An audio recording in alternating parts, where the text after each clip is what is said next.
Hello everyone, Austin here at the Philbrook Museum of Art. We're out here right now in our South Formal Garden. We are going to be talking about all things annuals. We have been in the thick of it, to say the very least, and we've been trying to get as many plants planted for everyone for when they return, and by that time everything will be in full bloom and it'll be absolutely beautiful. So we're going to talk a little bit about design, we're going to talk a little bit about proper planting technique, some of the plants that we're planting, just a little behind the scenes background of what we're actually doing here as a horticulture department at the Philbrook Museum.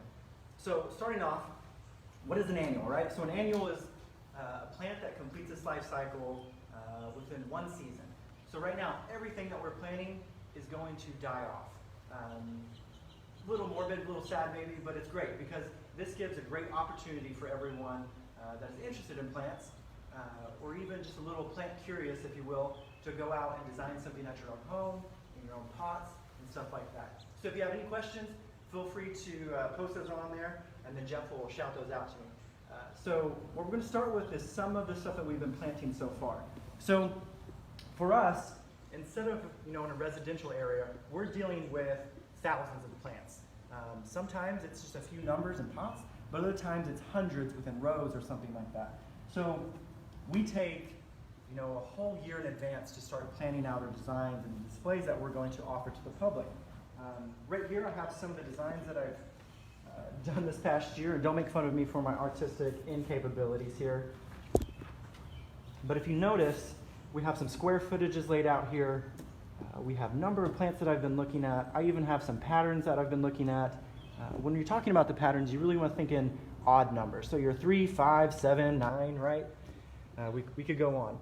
But we're looking at them just to see potentially what that's going to look like for the viewing of the public. So when you're talking about putting those plants into the ground, you want to think about the viewing perspective of people. So maybe it's like a group picture or photo. And so what you'll see is the shorter plants in the front and then those taller plants in the back. So thinking about that also as you're maybe traveling around and looking at that, you might have smaller plants interdispersed within some taller plants, which is really great because you turn a corner and oh my goodness, it's a completely different view. So when we're talking about those plants, you can look. I've got a whole bunch of different notes here, and it looks, you can actually see how my mind works here. But we've got all the different color schemes that I have. I really want to do these dot patterns, linking back to some of the stuff that was going to be in the museum. And so we've got, oh, this is going to be like a mounding width of 18 to 24 inches. So it really takes a lot of thinking beforehand before you go out and buy those. So we've got some great nurseries here in Tulsa County. We're very fortunate.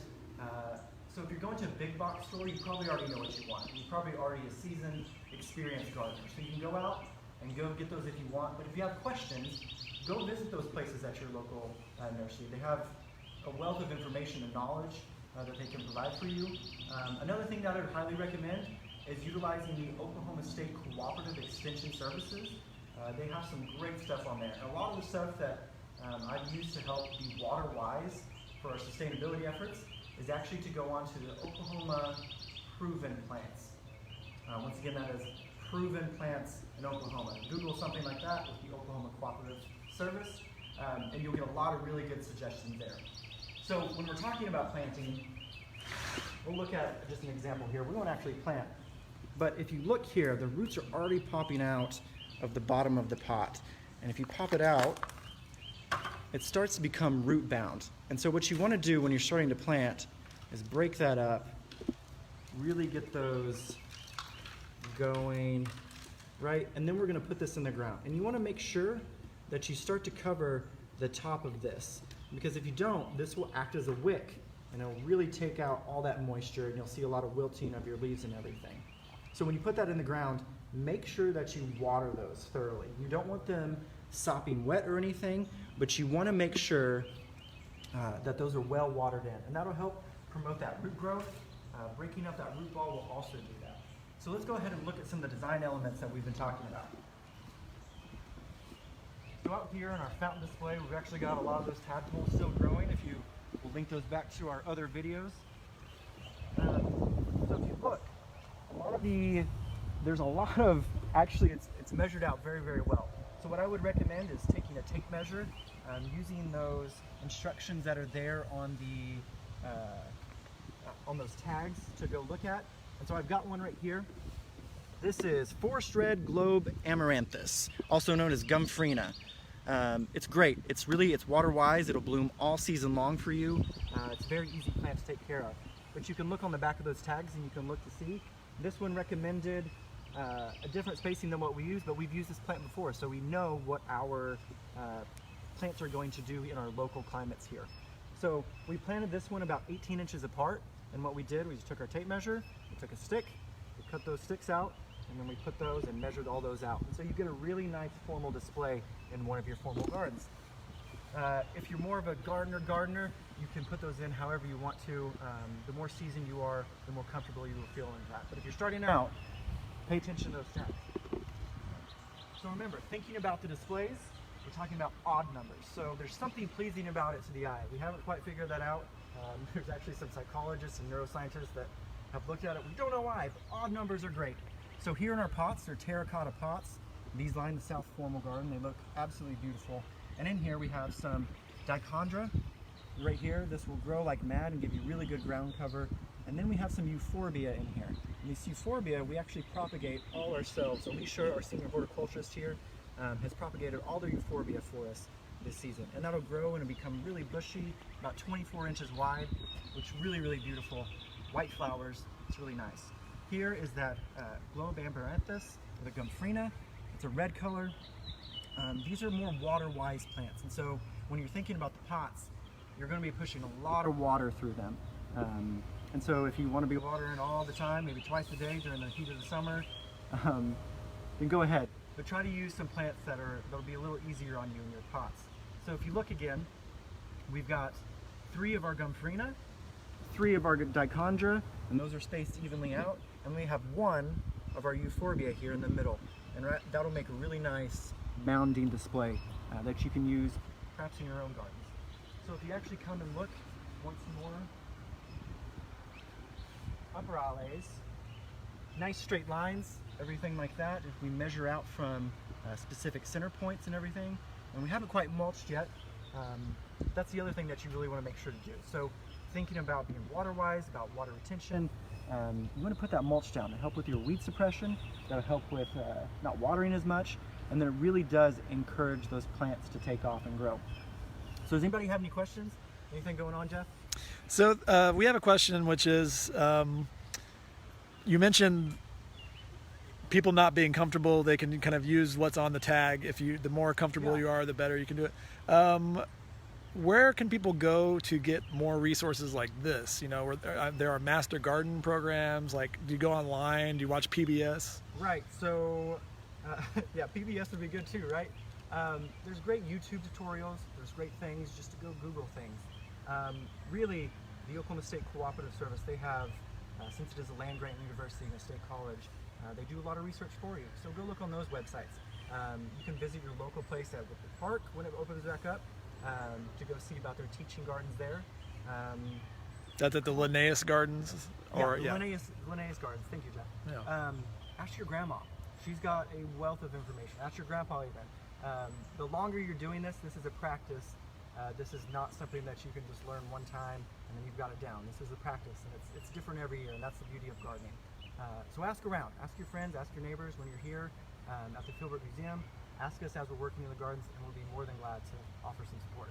So while we're talking about annuals, obviously there's perennials, and so perennials obviously are the kind of opposite of annuals. Do you want to just tell people what that is, just in case they don't know? Right. So you have annuals and biannuals, and you have perennials. So biannuals, of course, is kind of a life cycle, twice within 1 year.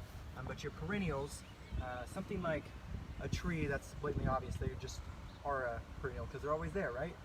But perennial will come back year after year. And so actually let's go look at one of them right now.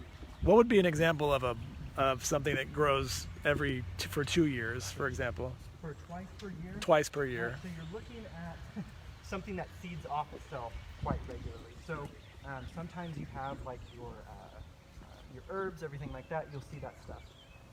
But your perennials, so we just planted hostas here. Hostas are super, super easy to grow. It's really easy to help set them up. They are offered in a wide variety of colors, different variegation on them. It's really great. So these are a type of perennial. So they'll die back in the winter, and then they'll come back after that winter is over, and they'll be there for you the next year. Sometimes those last, somewhere to 5 to 7 years. Sometimes they'll just continue their life cycle depending on what type of root or rhizome structure or bulbar structure that they have.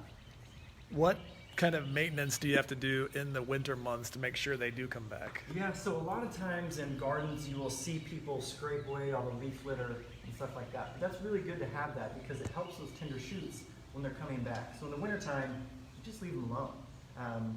If you think your ground or your area is going to get too cold and maybe frozen, then you would like to actually help protect those. So maybe you put another pot over that area where you know it's going to crown back out, or maybe put some extra mulch or something like that. So we think about like almost like a forest floor. We're not cleaning those, and stuff comes back every year. Right. It's almost like a natural mulch, right? Do we have time to go look Yeah, at some more? yeah. So let's go look at like an example of forest floor here in our south stairs. So once again, let's just point this out real quick. So I have numbers of 31 of these Salvia splendens here. This right here, this is really nice. And then this Euphorbia, I have numbers of 9 here. And so we kind of alternate that to get a nice little pattern going. So when you're talking about some of those perennials, we're looking at, swing, not being there. Not yet. Not yet. So we just planted over 130 of our ferns here on the south stairs. I think it's really helped us, and it kind of looks like the forest understory to me. So if you look, you can see some tender shoots coming. See, we have one of our hostas that came back this year. And these ferns will continue to come back, these lady ferns. You have some young ones here, but if you notice, we're going to leave all this leaf litter, and we're going to add even more mulch in the coming years to help protect those from the frost and everything, and so they come back and look like a forest. Great. I think on the next episode we're going to try to talk about how we get these glass trees to grow. That's a whole other episode of the show. I think a lot of fertilizer, right? Yeah. Yeah. All right. Well, thank you, Austin. We appreciate the tips, and we will talk to you next time. Thank you. Bye-bye.